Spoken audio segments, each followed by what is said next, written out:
We all love a good, challenging, well-designed boss fight, but oftentimes developers tend to take things a little bit too far.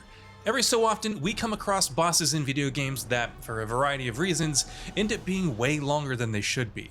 Here, that's exactly what we'll be talking about as we list out 15 boss fights that went on maybe a little too long.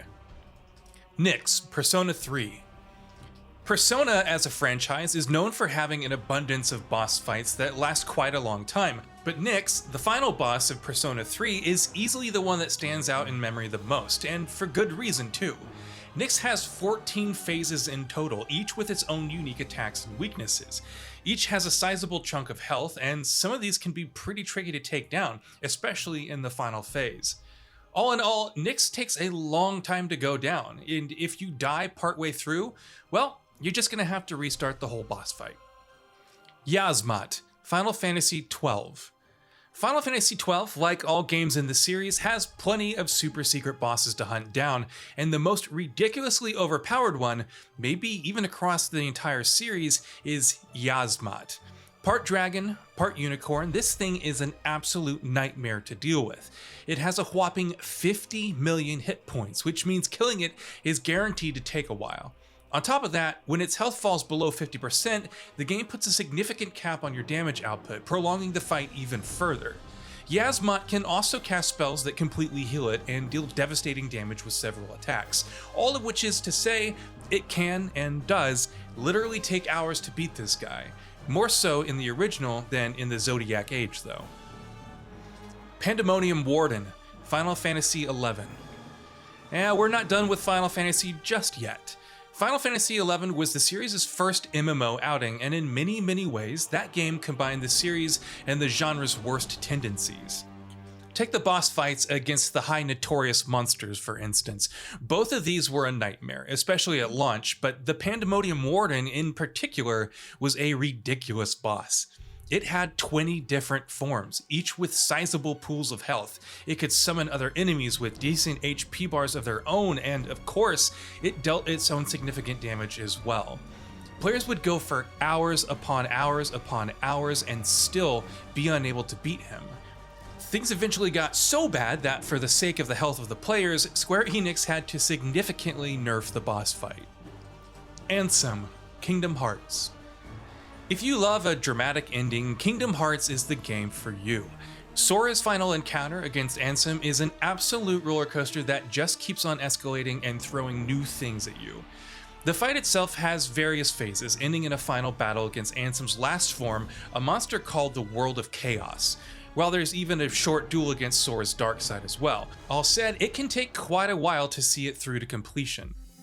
Apex Rathalos, Monster Hunter Rise. Well, this one is sort of an obvious pick. Simply by virtue of being a late game Monster Hunter fight, Monster Hunter Rise's Apex Rathalos ensures that it has a place in this list. On top of all the reasons that series fans would expect though, Apex Rathalos is a complicated fight in other ways as well.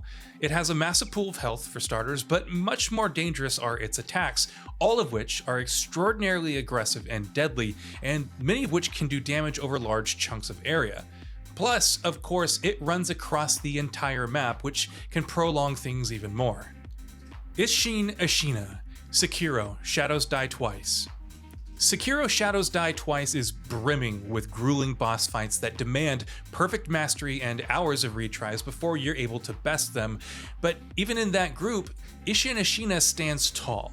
It's not just that you have to maintain perfect concentration throughout the entire fight, and that's true for every fight really. ISSHIN ASHINA, however, is particularly hard to read, which means even a momentary lapse in concentration can be deadly, while his deadly fire attacks can make things even trickier. There's quite a few players out there who had to bang their head against a wall for hours and hours before finally being able to defeat ISSHIN ASHINA. Moonlord, Terraria. This is easily one of the most challenging and, as such, longest boss fights in Terraria. Moonlord's head, hands, and torso each has its own HP pool, and each is pretty healthy for a total of well above 100,000 hit points. Constantly staying on the move is also crucial in this fight because Moonlord's attacks come hard and fast, especially his tongue, which will take away your ability to regenerate health if it grabs a hold of you. As if all of that weren't enough, his weak points can also be a little tricky to hit at times. Darkeater MIDIR, Dark Souls 3: The Ringed City. In terms of lore, visual design, and music, Darkeater MIDIR in the Dark Souls 3 DLC is easily one of the best Souls bosses ever, but the actual fight is more of a battle of attrition than a test of skill, which is a little disappointing to see in this series. Sure, MIDIR does insane amounts of damage with its attacks, some of which can be very hard to dodge, but what prolongs this fight more than anything else is MIDIR's massive health pool. It just drags things out for too long and ends up making the encounter much longer than it needed to be. ORNSTEIN and SMOUGH, Dark Souls. This Dark Souls boss fight, unlike the one we just spoke about, takes a ridiculously long time, not because of the boss, or bosses rather, have a ton of HP, though they certainly do have quite a bit of that, but because they're an absolute nightmare to fight against. By themselves, both ORNSTEIN and SMOUGH wouldn't be particularly grueling fights, but together, they're more than a handful. More than a few Dark Souls players out there have driven themselves crazy because of these two for many, many hours before finally proving victorious. Radec, Killzone 2. You wouldn't expect a first-person shooter to pop up in a list like this, and the final fight against Radec in Killzone 2 isn't nearly as long as most, or, all of the other boss fights we've mentioned in this list. Even so, it can take much longer than you expect.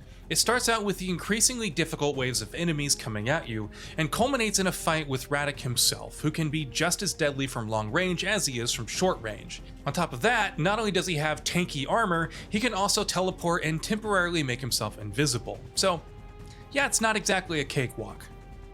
ISSHIN, Tales of Symphonia.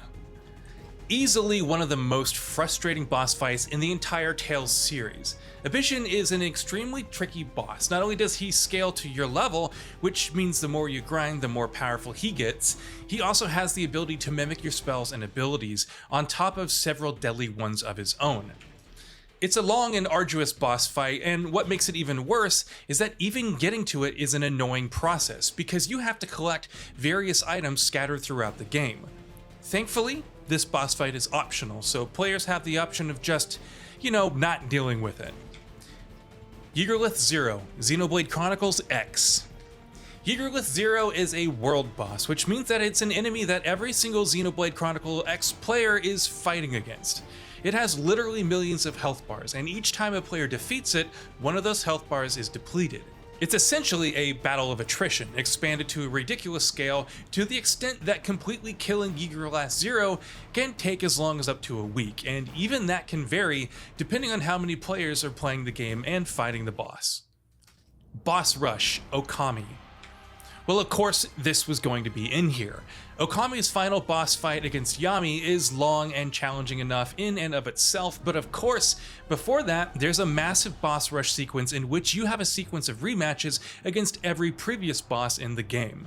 That, of course, culminates in a dramatic encounter itself against Yami itself, which, thanks to her multiple phases and forms and deadly attacks, is quite the challenge as well. Put together from the beginning of the boss rush, it can easily take you at least a couple of hours to make it through to the end. CRAWMERAX the Invincible, Borderlands: The Secret Armory of General KNOXX. This is one that Borderlands fans still think back on with, is fondness the right word for this? CRAWMERAX was an absolutely brutal boss, who also introduces raid bosses to the franchise. Added to the game with its The Secret Armory of General KNOXX DLC, scores of Borderlands players had quite a bit of trouble with this monstrosity. Not only did CRAWMERAX have a massive HP pool, it also had more than a few deadly attacks up his sleeve that could easily wipe out even a full squad of high-level players with surprising ease. So what are your thoughts on this? Go ahead and share them in the comments below, and if you liked the video, please subscribe to the channel and enable all notifications by clicking the bell icon to get new video updates. We upload every day and would really appreciate your support. Thanks for watching.